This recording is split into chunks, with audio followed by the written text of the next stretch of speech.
What's up, y'all? I haven't made a video in a while, and I figured it was time. I've had a lot of stuff going on, been busy not getting haircuts and stuff, and I decided it was time to make another video because I have a hot take. Okay, so the S9, the Panasonic Lumix S9 is good, actually. That doesn't seem like a super hot take, but this camera got a lot of hate. It's where am I at? It's this dude. Yoink. I got the Sigma 35 on it, but I will get to that in a moment. But when this camera first came out, everybody thought it was stupid, and myself included. There were actually some pretty good reasons for that. First off, it launched with an absolutely unhinged kit lens. So the whole idea behind this camera is it's a small, full frame camera. It's supposed to be like a creator camera, L-mount interchangeable lens system. And the lens that they launched it with was a 26 millimeter, okay, so far so good, f8 fixed aperture, weird choice, manual focus lens. I don't know. That just seemed like a really weird choice. Like, it was small, but also like a pinhole lens would be small, but also not a great choice for like a, I don't know. Like, I guess they were going for the street photography angle, but I think everybody would have preferred the lens be twice as thick in autofocus and variable aperture and like a little bit faster than f8 and stuff. I'm not really sure. But it was that or the 20-60, which I'm actually filming on right now, which is a very good lens, but looks pretty nuts on a camera this small and just like, was like, what the hell is happening? Also, electronic shutter only, which is one of those things that I honestly thought would be a big deal to me, but is really not. I'll also get to that in a minute. And then the other thing that made everybody kind of hate on it was it's supposed to be like, you know, a small hybrid camera, totally capable of shooting video and stuff like that. And it was. It had some serious video chops, 6K open gate, you know, like a bunch of different 4K modes. But when it first came out, it had some like ridiculous record limits.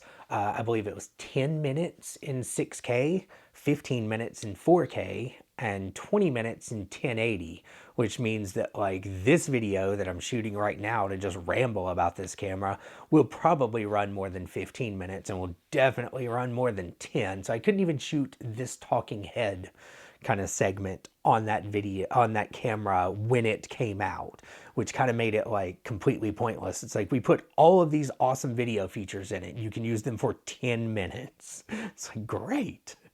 But software updates, new lenses, and all kinds of good stuff like that have made this camera actually pretty compelling. One thing they absolutely got right was the real-time LUT things. Basically, it's like a film sim if you're not, well, LUT actually means lookup table, which you're probably familiar with if you've ever graded video or something. It's basically a set of edits that you can just automatically apply to whatever base image they go to.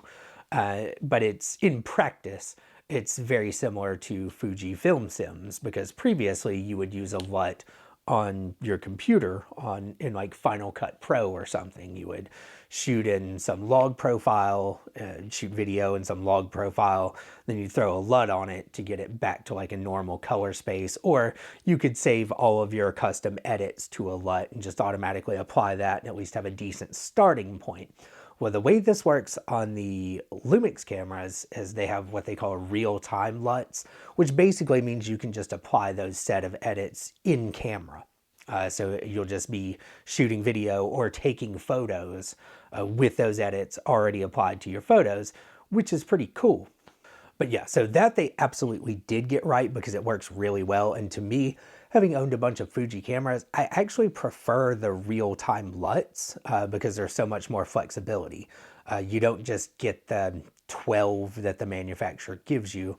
You can download LUTs from different creators and apply those to your photos or videos. I think I'm actually using one right now.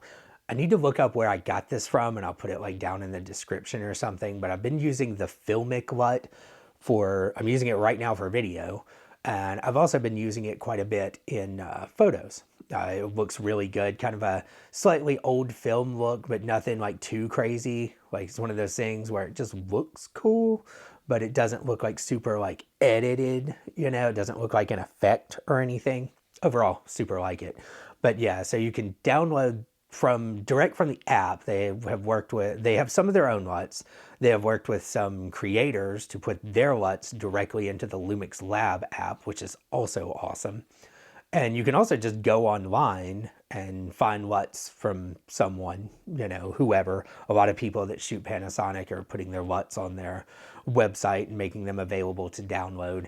And then also, you can make your own fairly easily. You can just shoot pictures in whatever base color profile you want to base it on, and then edit them in basically any photo editor.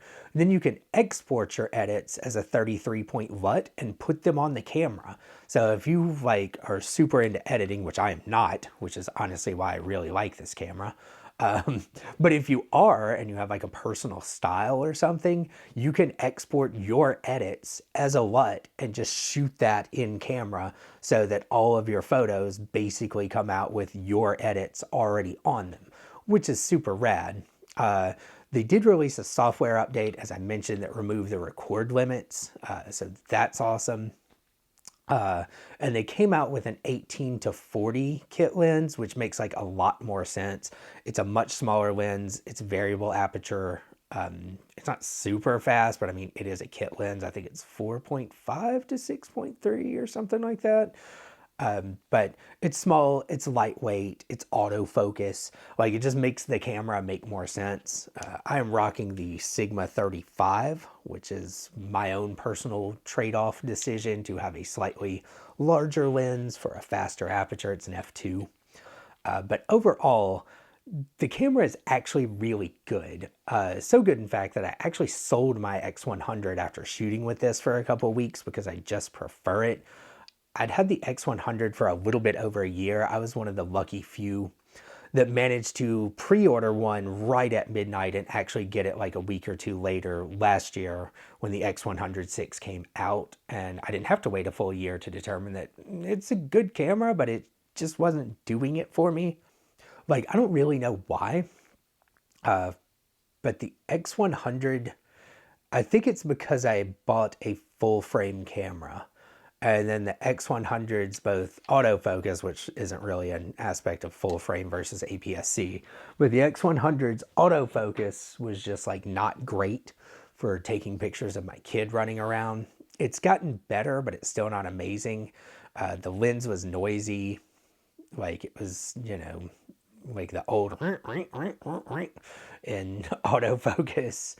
And also just like the small sensor compared to my full frame made me always miss my full frame. I had the Nikon ZF, which I have also since sold for the camera that I'm filming this on, the Lumix S5 II, just to kind of converge on one lens mount and yeah, whatever.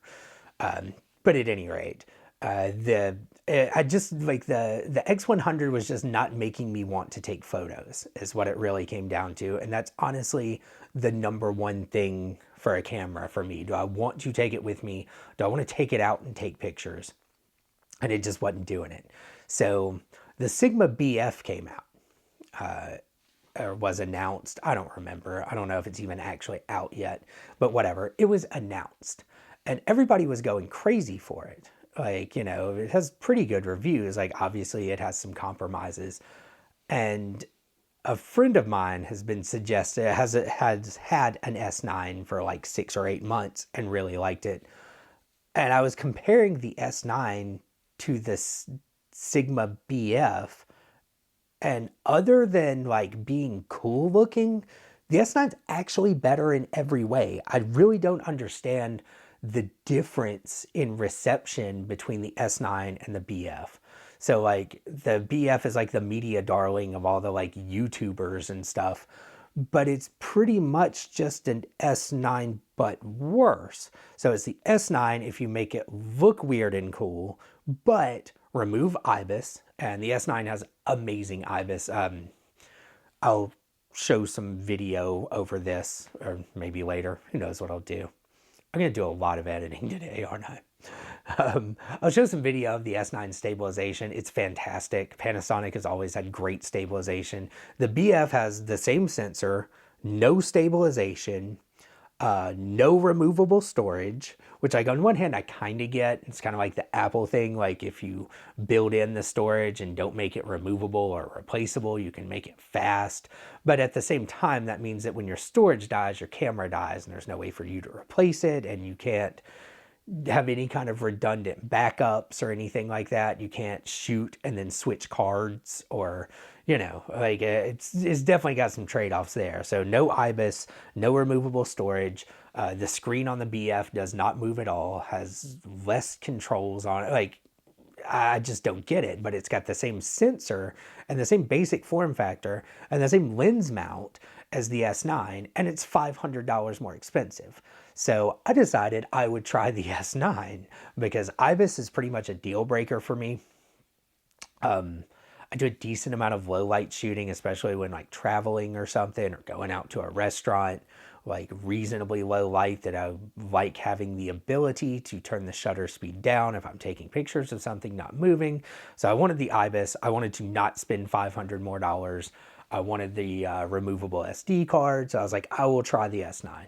And honestly, I absolutely love it.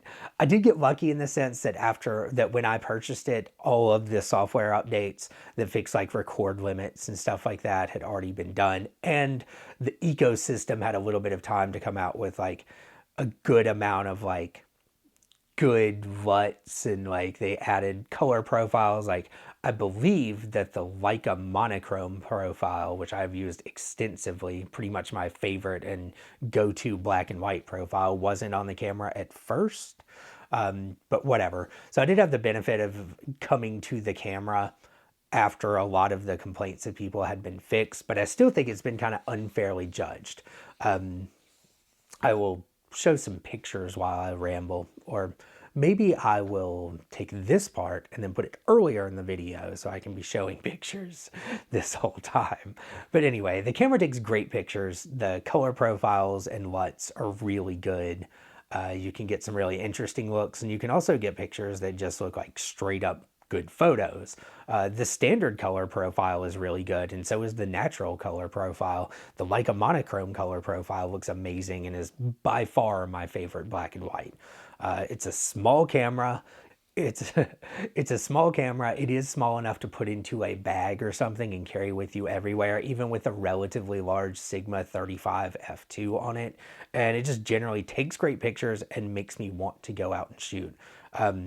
There is no EVF, which was another thing people thought that they would hate, myself included. But I've honestly found that while I love having an EVF on like my big camera, it's not really that big of a deal for my like everyday carry camera. Like I wear glasses, and if you wear glasses and shoot photos, you probably understand my pain. It's always a like trade-off of like, if I wear my glasses and put the camera up to my face and look through the EVF, like I can't really see the full thing because the glasses make me not able to put my eyeball up to the EVF like you really should. And so what I end up doing is taking my glasses off and putting them on top of my head and then shoot with the EVF, but then I gotta put my glasses back on to walk around so that I can see. So I actually find that having a camera with just an LCD kind of works for me for like just a walk around camera, because I can just leave my glasses on and look at the screen. I mean, obviously I do have that option on a camera with an EVF, but it's kind of like two different modes for me, like the I'm seriously taking photos mode. I'll just take my glasses off and just look through the EVF and deal with it. But like I'm out for dinner, I don't want to keep taking my glasses off and on, and it's just a whole lot. So the lack of EVF, while I would be annoyed by it if it were my only camera, because it does make things like manual focus absolutely suck. But for a carry it around, have an autofocus lens on it camera, I don't really care that much. But overall, it is a good camera, and I think way better than its reputation, especially right now. I caught mine on sale with the 20 to 60 for like $1,400 from B&H, and they're frequently on sale, and it's a really good camera overall. Like, it's definitely $1,400 good for sure. There are some, oh, the electronic shutter has thus far been a complete non-issue to me. Like, I understand when it can be an issue. I understand that it is a real issue. I'll put it like that, that like there can be banding and stuff under certain frequency lights. But so far in my experience, my shop is filled with LED lights. My home is filled with Philips Hue LED bulbs. I have cheap Amazon LED lights in my hallway and in my kitchen. I've gone to restaurants with LEDs and neon and stuff like that, and thus far I've had absolutely zero issues. So I know that it's real, but in my real world day-to-day use, it has affected me pretty much none at all. It's not perfect though. Like, there are some legitimate complaints with the camera. I mean, like, depending on your situation, the electronic shutter could be, and depending on your preferences, the lack of EVF could be an actual legitimate problem. But if you can accept those trade-offs, or if they won't affect you, then I think it's 100% worth it. The things that still kind of piss me off are the lack of small lenses. And I know that it's a full frame camera, and I understand flange distance, and I know that like for a certain aperture and focal length, it can only be so small. But to compare things, I had the Nikon ZF, and it came with an absolutely amazing kit lens. It was the 40 f2 Nikkor, and it is absolutely what the S9 needs. It was small, cheap, light, great lens, took amazing pictures. And there's nothing like that for L mount right now. And they really should have come out with, like, I don't know, if 35, 28, 35, 50 in a lens like that at the same time as the S9. And I think the reception would have been a lot different. Hopefully someone will come out with those. I've heard things about Viltrox joining the L mount alliance. They make some really good, cheap, light, relatively fast, full frame lenses. So that would be cool. We definitely still need more good small lenses. Right now, probably the best trade-off for most people is probably the Sigma 45 2.8. But me being a crazy person and carrying a bag every day, I decided to go with the Sigma 35 f2, which is bigger and heavier, but faster. But of course, that's the cool thing about an interchangeable lens camera being your carry camera, is you can swap it up. My goofy ass will probably end up buying the 45 2.8 also, when I want the camera to be nominally smaller for $600 because I have problems.